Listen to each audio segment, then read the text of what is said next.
রাধে রাধে বন্ধুরা, অমৃত কথা বাংলা চ্যানেলের নতুন পর্বে আপনাদের সকলকে স্বাগত জানাচ্ছি। মা লক্ষ্মী দেবীর অশেষ কৃপা পেতে অবশ্যই কমেন্ট বক্সে লিখুন জয় মা লক্ষ্মী। এই পর্বের বিষয় হলো 2025 সালে 1432 বঙ্গাব্দে কোজাগরী লক্ষ্মী পুজো। কোজাগরী পূর্ণিমা পূর্ণাঙ্গ সময়সূচি। পূর্ণিমা তিথি কখন লাগবে, কখন ছাড়বে, পূর্ণিমা নিশি ও ব্রত কবে পালন করা হবে। পূর্ণিমা তিথিতে শ্রী শ্রী সত্যনারায়ণের ব্রত ও পুজো এবং গঙ্গা স্নানের বিশেষ সময়। কোজাগরী লক্ষ্মী পুজোর দিন মা লক্ষ্মীর পুজো করার সব থেকে ভালো সময় জানবো এই ভিডিও থেকে। এর পাশাপাশি আমরা জানবো কোজাগরী লক্ষ্মী পুজোর দিন কিছু সহজ কাজ, যে কাজগুলি করলে সহজে মা লক্ষ্মী প্রসন্ন করা যাবে। কি করতে হবে কোজাগরী লক্ষ্মী পুজোর দিন সবটা জানবো এই ভিডিওর মাধ্যমে। ভিডিওতে যাওয়ার আগে অমৃত কথা বাংলা চ্যানেলটিকে অতি অবশ্যই সাবস্ক্রাইব করুন, লাইক করুন, কমেন্ট করুন, শেয়ার করুন, আধার্মিক নোটিফিকেশন ঘন্টাটি বাজিয়ে দেবেন। আশ্বিন মাসের পূর্ণিমা তিথিতে অনুষ্ঠিত হয়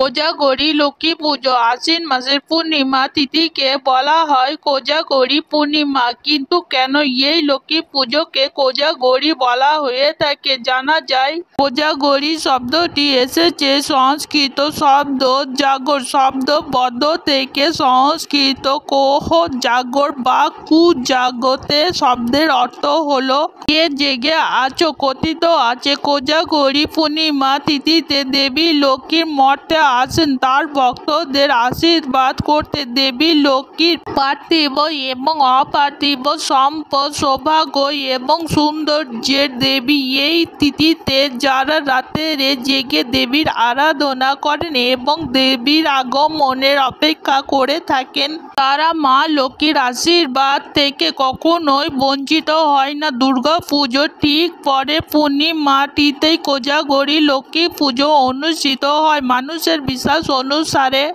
দেবী লক্ষ্মী দেখেন রাতে রেখে জেগে আছেন পৃথিবীতে, কে তার পুজো করছেন পূর্ণ ভক্তির সঙ্গে। সেই অনুযায়ী তার ঘরে বিরাজও করেন দেবী লক্ষ্মী।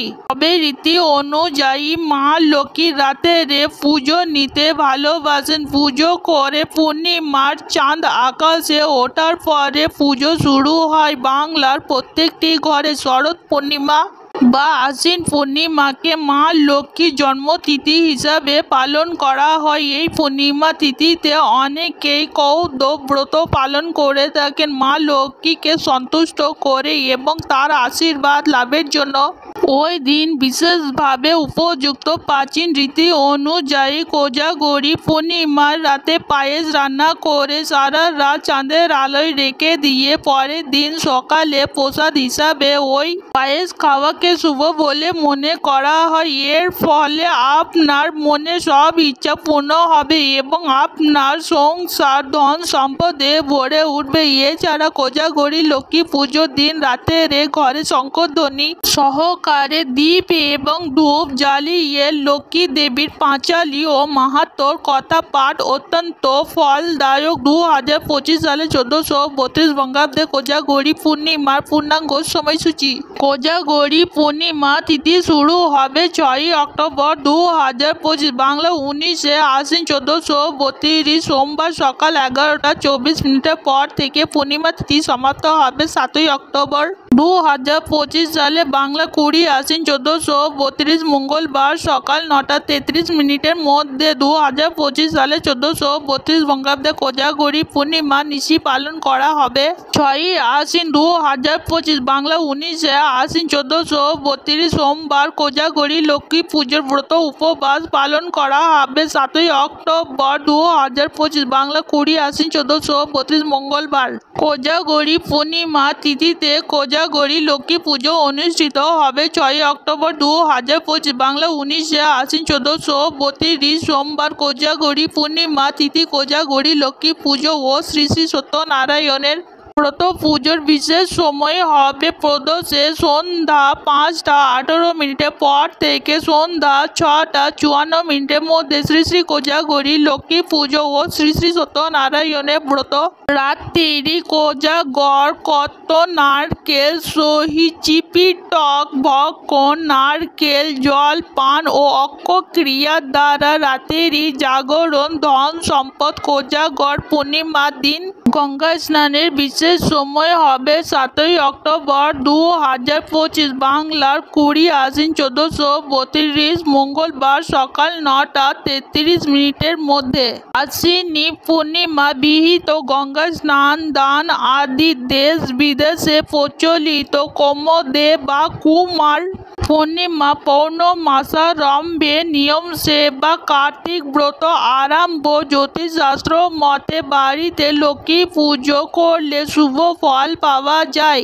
মনে করা হয় যেই বাড়িতে মা লক্ষ্মী তার কৃপা বর্ষায় সেই বাড়িতে সর্বদা সুখ শান্তি ভরে থাকে। জ্যোতিষশাস্ত্র বলেছে লক্ষ্মী পুজোতে কিছু টোটকা পালন করার কথা বলেছেন। এই টোটকাগুলি মেনে চললে জীবনে কখনো অন্য বস্ত্রের অভাব হবে না। কোজাগরী লক্ষ্মী পুজোতে দিন মা দেবীকে অবশ্যই পদ্ম ফুল অর্পণ করতে হবে এবং পদ্ম ফুলের বীজ মাকে অর্পণ করতে হবে, কারণ পদ্ম ফুলের মায়ের অত্যন্ত প্রিয়। আপনি যদি কোজাগরী লক্ষ্মী পুজোর দিন পদ্ম ফুল এবং পদ্ম ফুলের বীজ মাকে অর্পণ করতে পারেন তাহলে মা খুবই প্রসন্ন হবে। কোজাগরী লক্ষ্মী পুজোর দিন লক্ষ্মী দেবীর সামনে যা কিছু ভোগ দেওয়া হোক না কেন সেই ভোগের মধ্যে অবশ্যই নারকেল রাখতে হবে। নারকেল দিয়ে তৈরি যে কোনো পদ মাকে ভোগ হিসাবে অর্পণ করবেন। কোজাগরী লক্ষ্মী পুজোর দিন সন্ধ্যার সময় কাউকে বাড়ি থেকে চাল, দুধ, তেল এবং টাকা পয়সা দেবেন না। কোজাগরী লক্ষ্মী পুজোর দিন মা লক্ষ্মীকে পুজো করার সময় ভুলেও তুলসী পাতা অর্পণ করবেন না। ভগবান বিষ্ণুকে অবশ্যই তুলসী পাতা নিবেদন করতে হবে, কিন্তু মা লক্ষ্মীকে পুজো করার সময় তুলসী পাতা অর্পণ করবেন না এবং পুজোর সময় মাকে সাদা ফুল অর্পণ করবেন না। কোজাগরী লক্ষ্মী পুজোর দিন মাকে যে পাত্রে ভোগ অর্পণ করবেন সেই বাসন লোহা হলে হবে না। লোহার বাসনে মাকে কখনোই ভোগ অর্পণ করা যায় না। কোজাগরী লক্ষ্মী পুজোর দিন মাকে সব সময় কলা পাতা বা শাল পাতায় ভোগ অর্পণ করার চেষ্টা করবেন। কোজাগরী লক্ষ্মী পুজোর দিন বাড়িতে শান্তি বজায় রাখবেন।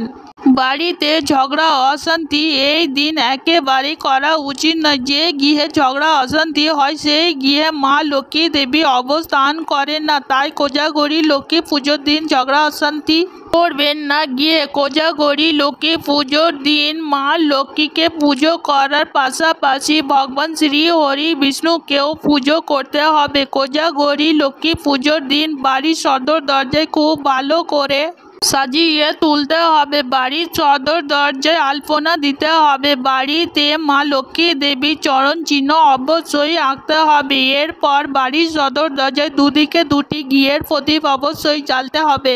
এই দিন বাড়ির তুলসী তলায় সন্ধ্যাবেলায় অবশ্যই একটি ঘিয়ের প্রদীপ জ্বালাবেন। কোজাগরী লক্ষ্মী পুজোর দিন পুজো সম্পূর্ণ হয়ে যাবার পর হাতে একটি 1 টাকার কয়েন নেবেন এবং 108 বার মা লক্ষ্মী দেবীর এই মন্ত্রটি উচ্চারণ করবেন। মন্ত্র যথা ওম হং শ্রী কমলে কমলালয়ে প্রসিদ্ধ প্রসিদ্ধ মহাকিং নমঃ।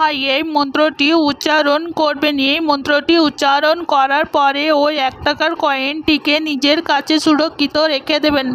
এর ফলে সবসময় মা লক্ষ্মী দেবীর আশীর্বাদ আপনার কাছে থাকবে। কোজাগরী লক্ষ্মী পুজোর দিন যখন পূর্ণিমা লাগছে ঠিক সেই মুহূর্তে একটা লাল কাপড় বা হলুদ একটা ছোট কাপড় নিতে হবে। এই কাপড়ের মধ্যে 5টা হলুদের গাঁট এবং 5টা সাদা খড়ি, 5টা পদ্মবীজ, সামান্য কেশর এবং সামান্য আতপ চাল এবং 1 টাকার কয়েন একসঙ্গে রাখতে হবে। এরপর পুজো হয়ে যাবার পর লাল সুতো দিয়ে বেঁধে দিতে হবে সেই পুঁটলিটিকে। পরের দিন যখন পূর্ণিমা সমাপ্ত হয়ে যাবে তখন কাপড়ের পুঁটলিটিকে টাকা রাখার জায়গা বা আপনার ব্যবসার স্থানে রেখে দিন। এই উপায়টি করার ফলে আপনার জীবনে কখনো অন্যের বস্ত্রের অভাব হবে না। আজকের পর্ব এখানেই সমাপ্ত হলো। অমৃত কথা বাংলা চ্যানেলের সঙ্গে থাকার জন্য আপনাদের অনেক অনেক ধন্যবাদ। রাধে রাধে।